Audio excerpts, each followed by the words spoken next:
So, Geoff, terrific start to the season. Cricket, sunshine already. It must be over the moon. Yeah, there's been a lot of controversy about the early start to the last two seasons. Certainly when Durham first started 15, 16 years ago, they weren't playing the first game until the end of April, but now we're starting 7th and 8th of April, and so people thought we were going to lose a lot with weather, but we've had some magnificent weather and two brilliant games, one at Hampshire, which we just failed to win, we drew, and one down at Yorkshire at Headingley, which was a tight game, and we managed to get over the line just at the last. Can Durham win it this year, the championship? I mean, there's so many ifs and possibilities about the whole thing. Injuries, international calls, they all play a huge part. You know, you look at Yorkshire, they're without Bresnan, they've been without Shazad for this last game. Durham is without Harmison for a different reason. We're without Mustard for a different reason. So there are so many ifs and buts, but if we had a full-strength team and we get a fair win behind us, I'm sure that we're going to be certainly in with a shout as our young players develop as well. A young guy, Ben Stokes, who's already made a mark, and another fella called Bothwick who had a brilliant game against Yorkshire. So it's exciting time to see those guys develop as well as giving us winning possibilities.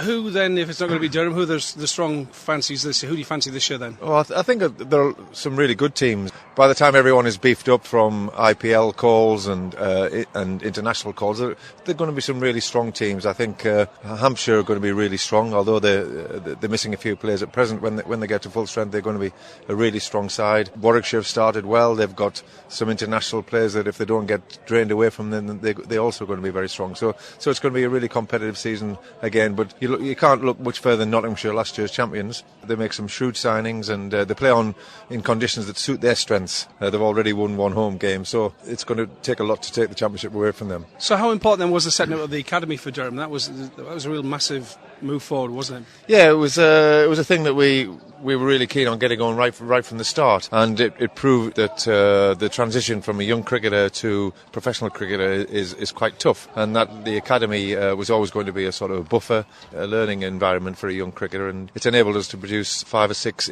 England internationals already, which is testimony to the system, but also to cricket in the North East, where it's a passionate place for cricket, and a lot of young cricketers are constantly wanting to make the grade. Young lads coming through, plenty of them? Yeah, we've got one or two good young players. They go in fits and starts, but from the age of 16, 17, we look as though we've got one or two lads who are really promising. I've got actually, just quickly on a personal note, Steve Chapman, who's somebody I was working out with in Australia. Tell me a bit about him, because he was one of your boys and you've known him well, you've seen him develop over the years, but it was great. I was out in Melbourne with him with his cricket centres across in Australia. Tell me the strengths of Steve Chapman. Well, he sort of got a chance with Durham late on in his cricket development. He really appreciated the opportunity, but the one thing that Steve has, which is irreplaceable when it comes to people who want to prolong the future of the game, is he's got a crazy passion for the game, whether it's coaching it, whether it's being a groundsman, whether it's playing the game. He's just absolutely crazy about it, and without that deep love for it, then the game is going to die, and Steve is one of those fellas that is going to perpetuate the game. Good coach?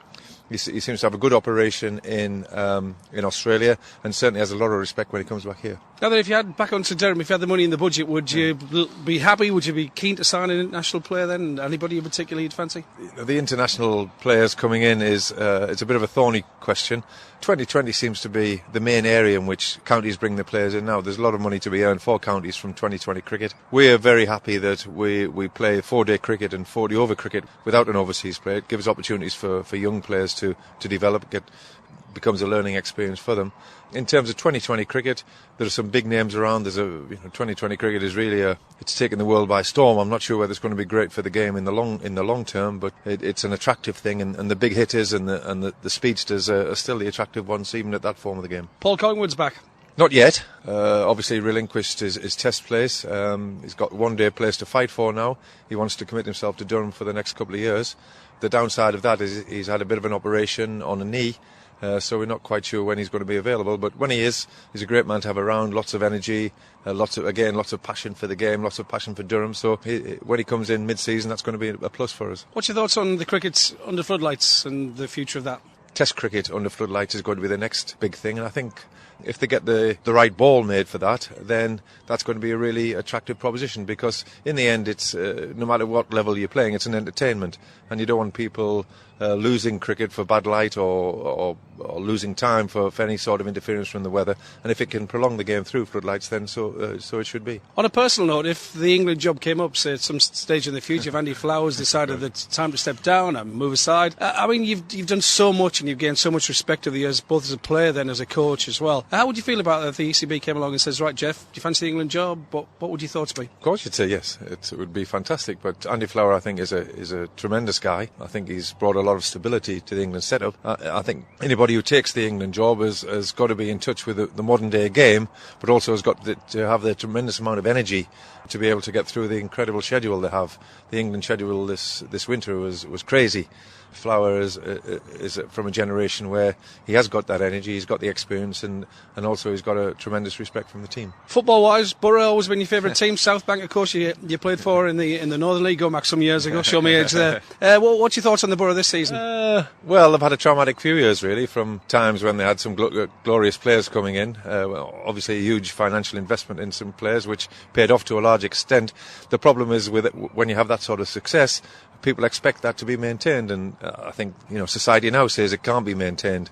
You've got to have a huge financial backing, which 5 or 6 clubs in the Premier League seem to have. Middlesbrough seem to have a great guy who backs them, but obviously they've got to trim things down a bit, and the cycle has almost come around where they're starting from scratch again, and they seem to have a good man in charge who will bring them some sort of stability, bring them to a decent level. But it's how you take yourselves from a decent level to a winning level. That's the key thing. Expectations probably too high because they've been there and peaked, and do you think that may be the case with the Borough supporters? As I say, I think so. When you have wonderful players, whether they brought them from abroad and reached 2 or 3 cup finals and got into Europe and that sort of thing, and then people like to be associated with that level of success. Sometimes you have to retarget and be realistic about what your aims are. And as long as Middlesbrough are producing players that are competitive, they're probably representative of the North East, then that's as much as the supporters realistically could desire. If those same players go on and be a winning unit, I think that's a bonus. Finally tonight, it's a big night for the Cricket Club, Aycliffe Cricket Club. You're here. Your thoughts on what's happening tonight? I think it's absolutely brilliant. It's the first time I've been here. I think it's a brilliant setup by the look of it. Malcolm Dawes has done a wonderful job to raise some money for some practice facilities. I think he should be congratulated hugely, and I think the whole club for the energy they bring and just opportunities. We're just talking about people who perpetuate the game, and without clubs like this, the game will die. And it's brilliant that the North East is full of clubs and full of cricketing energy that's going to make things exist. Finally, Geoff, I want to just quickly mention young Michael Goff, who, of course, tell us a bit about him as a player. He was an incredibly promising player as a sort of 18, 19-year-old. Got into the Durham team around that age. I think he may have captained England under 19s. I thought he was a really promising player. Got off to a good start in his first-class career, but sometimes the game, when you start and play at that level, sometimes the game, the pressure of the game is a little bit more than you expect. And we touched earlier on about the academy, and the academy was formed to try and ease that pressure, to try and make people realise what's ahead of them and try and educate them towards that. I was really sorry that Michael didn't progress his career. I thought he had a lot of the right credentials. He had talent, he was a good athlete, good all-round ability, but sometimes it just didn't work out, and I'm really pleased that he's still in the game. Great career ahead of him as well, young lad. He's got some great feedback. Yeah, I think he's had some good notices as an umpire.